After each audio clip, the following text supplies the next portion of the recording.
Was it supposed to be item 11 first?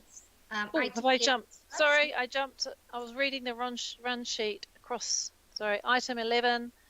Got Fran on the allocation of the 21-22 Regional Environment and Natural Heritage Grant. Apologies, Fran, for skipping over your important work. And so I'd like to invite Fran, who's going to share her screen. And Fran, if you could introduce your team who've been working on this item. So there's a short presentation just to cover off what the grants are for, and we'll have questions after the presentation. Kia ora, Fran. Have you got your... There we go. And if you could just make it full screen, that would be perfect.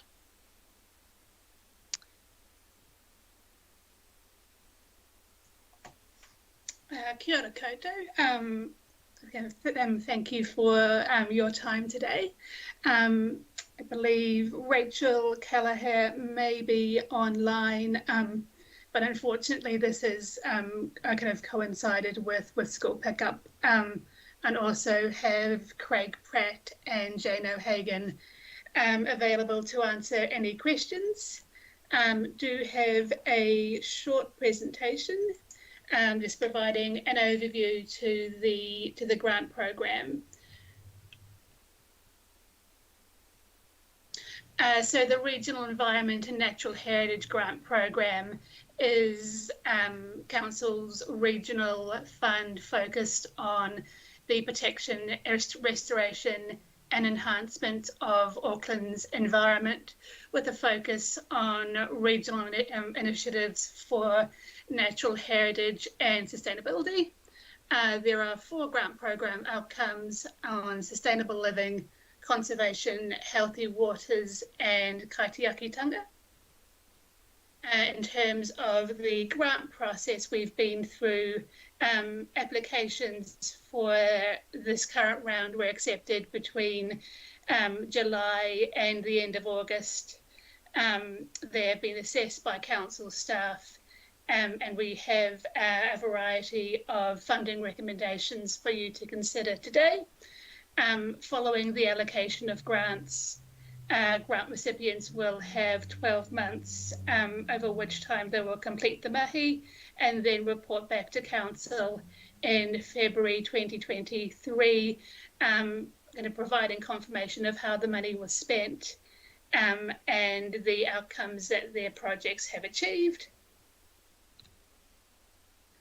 In terms of applications received, these were split across the 4 grant program outcomes, with the number of applications received and the amount of funding requested in each of the outcome areas being relatively proportional. I've also highlighted the assessment criteria which have been used to consider applications, with the majority the weighting being towards project impact and the contribution of projects towards regionally significant outcomes.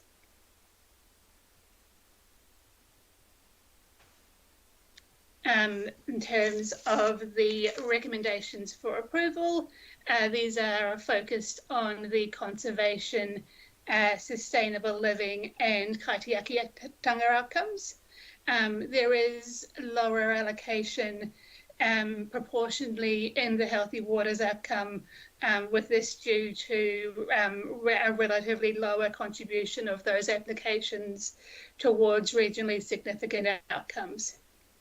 And the final slide just provides an overview of the geographic distribution of the projects we are recommending for funding. So now I'm going to welcome any questions. Ngā mihi kia koe, Fran. Thank you for your work on the grant applications. Never an easy task. So can I just bring, before we go to the patai, just bring up the recommendations. Just have a mover, Matua Alf, thank you, and seconder, Councillor Richard.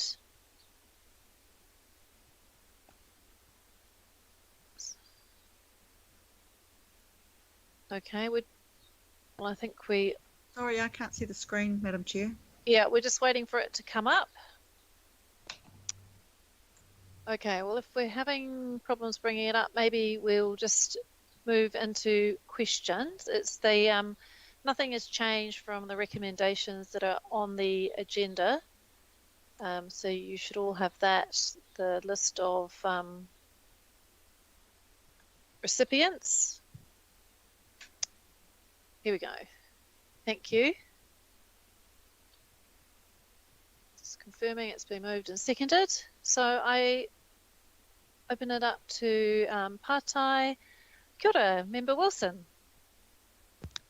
Kia ora, thank you for that presentation, and it's really good to see a comprehensive process that's been involved. And I note that IMSB in January 2020 offered some input into there, and you can see the benefit of that support that's been offered. Just one quick question, which is the engagement or bringing mana whenua o mātāwaka them through in terms of knowledge and understanding. I know they're being promoted and advertised through the Auckland Council website and existing networks for council. Is there any consideration for more coverage outside of those, and if so, a more targeted approach to make sure that it's got a wider reach? Thank you. Fran, are you able to answer that? Yeah, I think in addition to the specific funding round activities highlighted in the report, the availability of grants is something which is highlighted by kind of council staff as they're working with mana whenua o mātāwaka kind of organisations to kind of encourage them to apply for funding and kind of build their kind of capacity for applications. Thank you, Fran.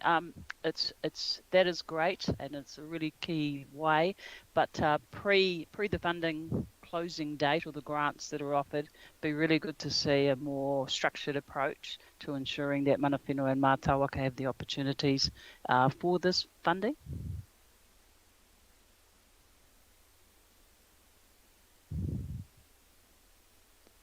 Thank you, Member Wilson. I think that's been taken on board. Is that right, Fran? We can just, yeah. And followed up with the IMSB if you need any more support. I think that offer is there. The next Pātai, Councillor Hills. Good, Madam Chair. Thank you. And thank you to the staff. I know these grants rounds are massively complex and trying to get it right. And also, I imagine doing it in your individual homes, trying to get it all done would have been a mission as well. My question is just on, and I feel personally it looks easier or better streamlined with the with the two funds together, and then you've added the new climate change one as well. Has that been a successful way to do it, or do you think it is better to have them separate, or is it? Do you think it's been harder for the applicants to prioritise or aim when they're kind of applying to one grant round for three different funds? Or yeah, I just want to kind of know how that's working, and if it needs to be different next year.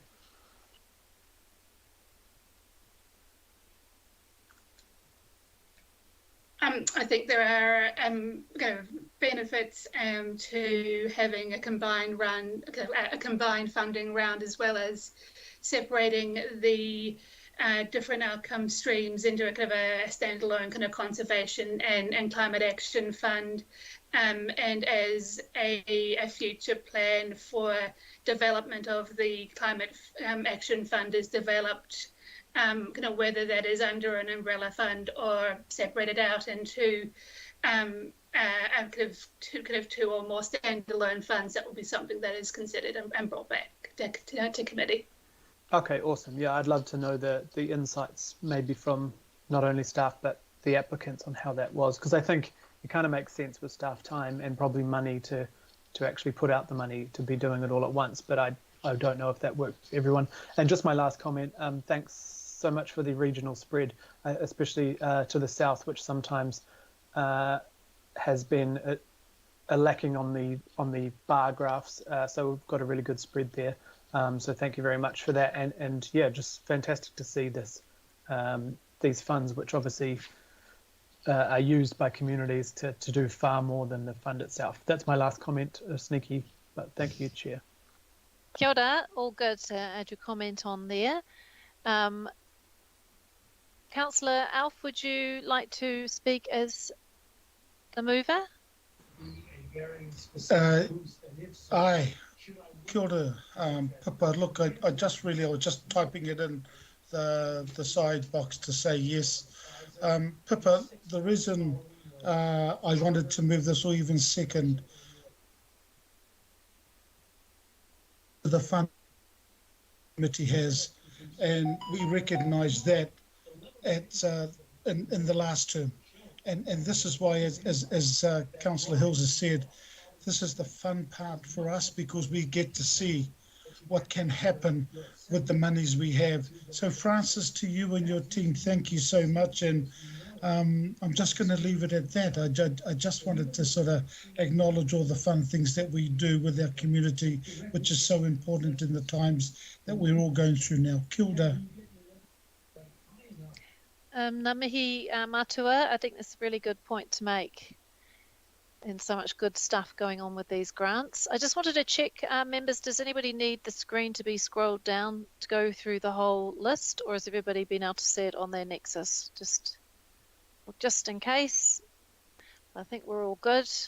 We should be familiar with that. So, ane te motini, I will therefore put the motion.